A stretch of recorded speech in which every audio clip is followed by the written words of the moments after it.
Всем приветик! Я приехала в наш любимый магазинчик акриловых красок взять интервью у самого нашего любимого технолога по краскам. Как вы уже все знаете, наш магазинчик производит художественные акриловые краски. Я вам к этому видео прицеплю ссылочку, где я подробно рассказываю об этом всем ассортименте.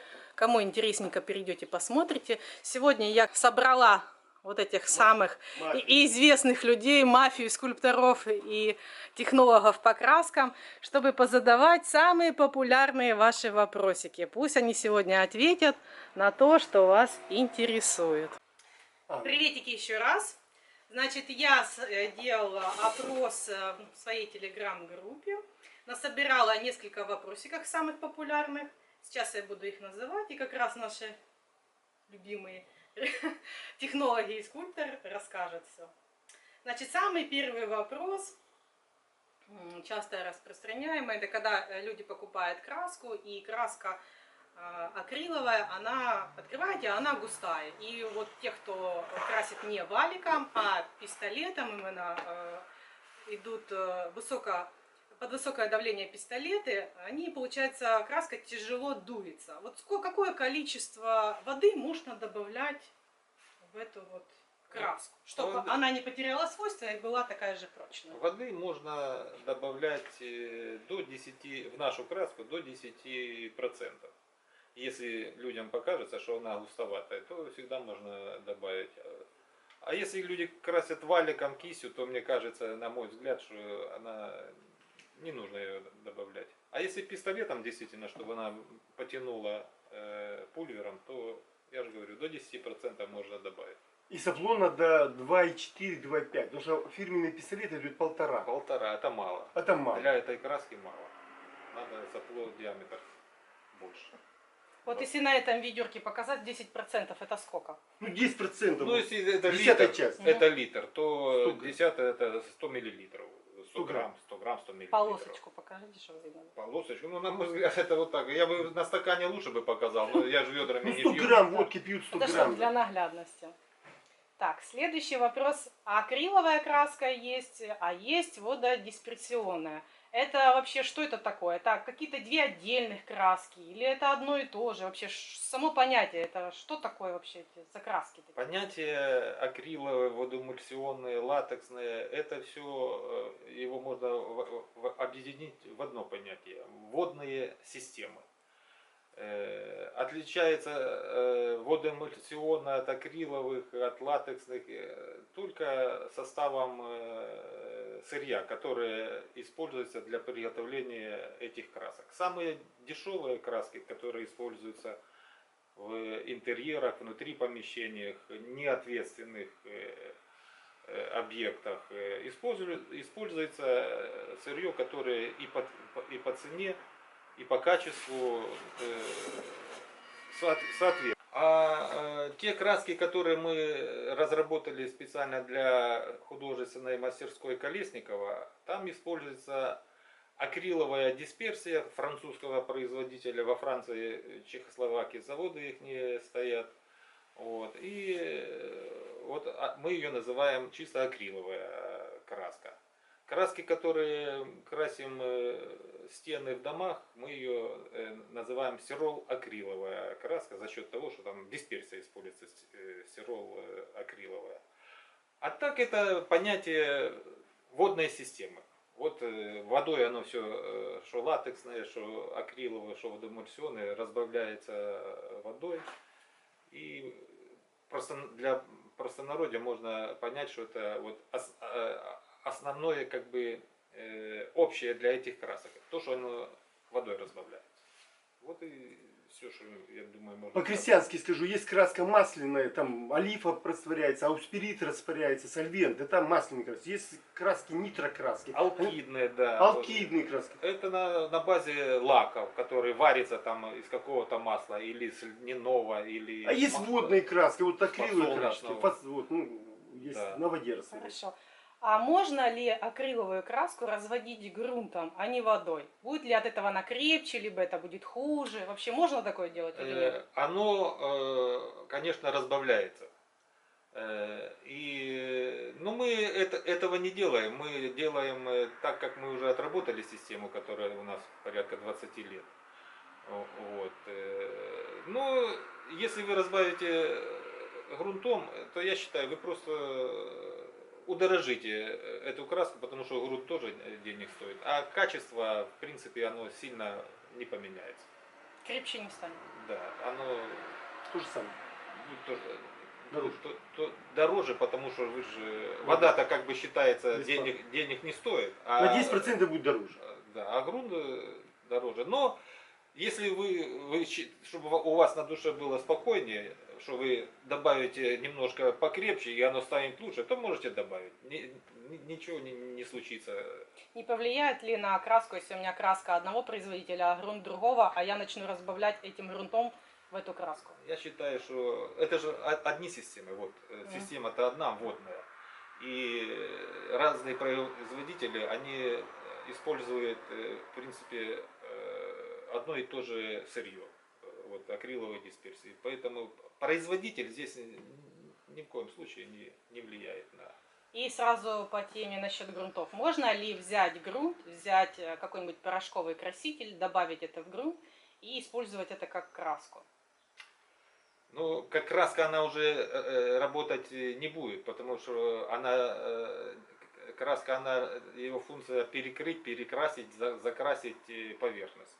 А грунт с порошком, он будет работать как понятие морилка есть такое. Оно оттенит тем цветом, какой цвета порошок поверхность. Вот вы если эту кирпичную стену или оштукатуренную покрасите подобным составом, оно появится немножко блеска и немножко тона того пигмента, который вы...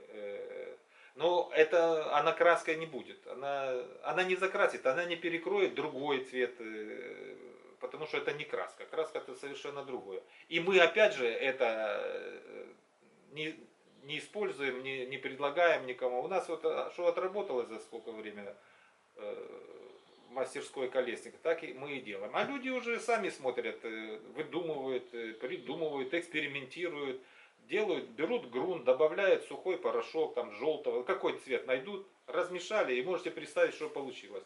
И вот этой смесью задули и что-то получится. А как оно будет стоять там через 5 лет или через сколько, это надо... Вот делайте, посмотрим, что получится через 5 лет. Да, снимайте видосики, потом покажем ваши опыты. Да. А вдруг и будет великолепно. А можно ли, вернее не можно ли, обязательно ли условие после покраски акриловой краски сразу же наносить какой-нибудь лак? В целях защиты, наверное. Ну, долговечности, чтобы дольше простоял. Это обязательное условие или можно так?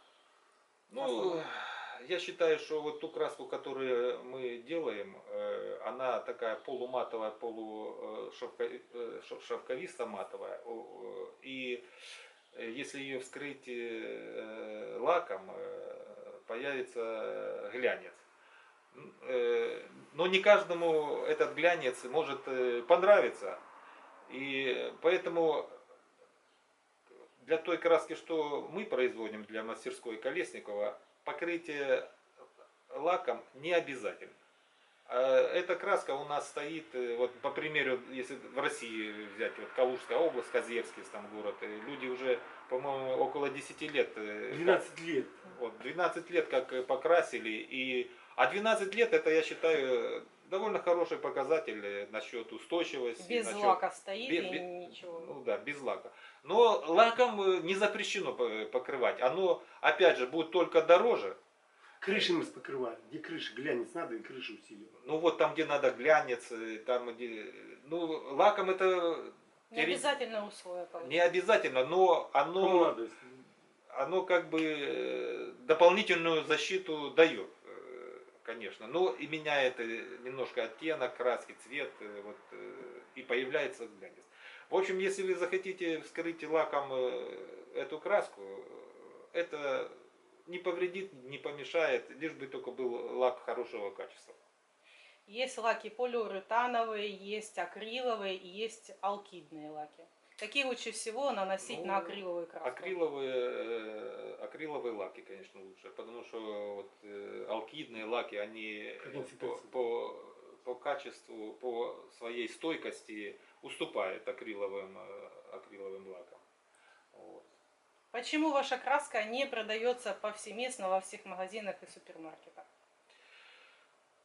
Потому что у нас такая политика, мы ее сами производим, продаем только через свою торговую сеть, которая у нас в Херсонской области, там Каховка, Береслав, Новая Каховка.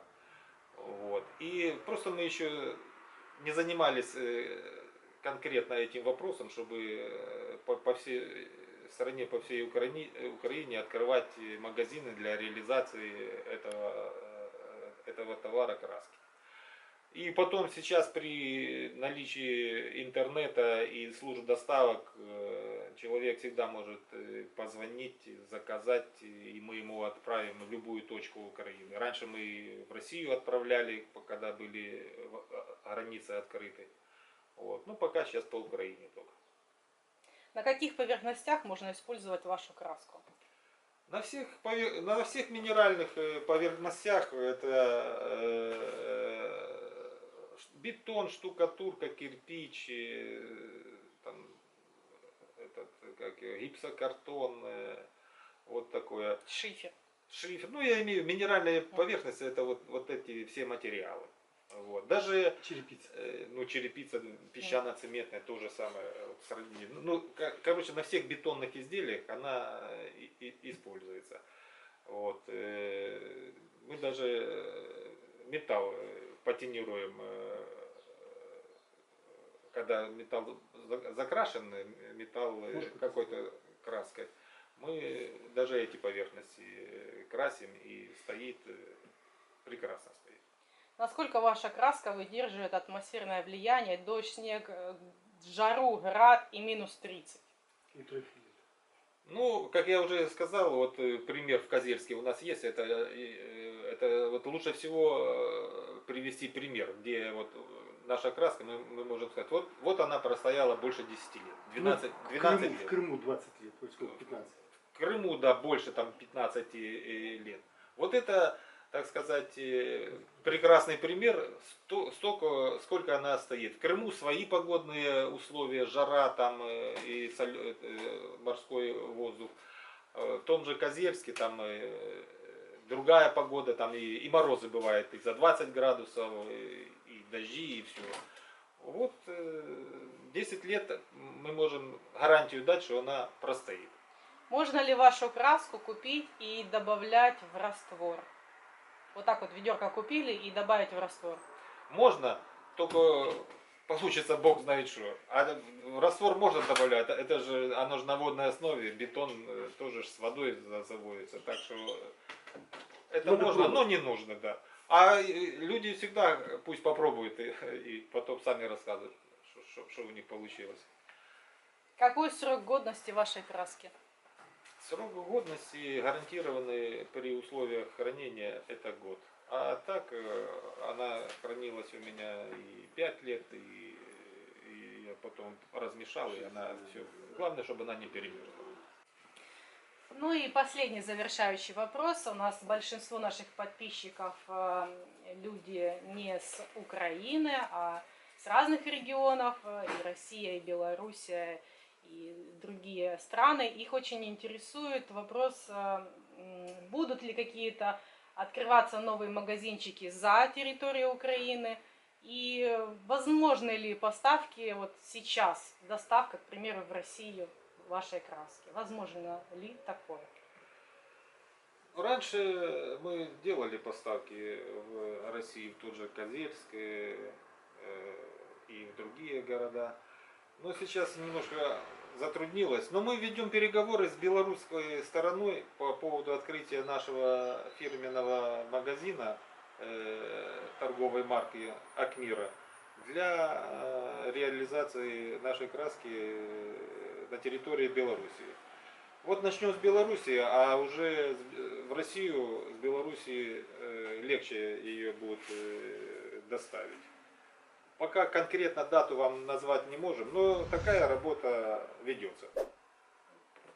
Так что, ребятки, я думаю, что самые популярные вопросики я задала.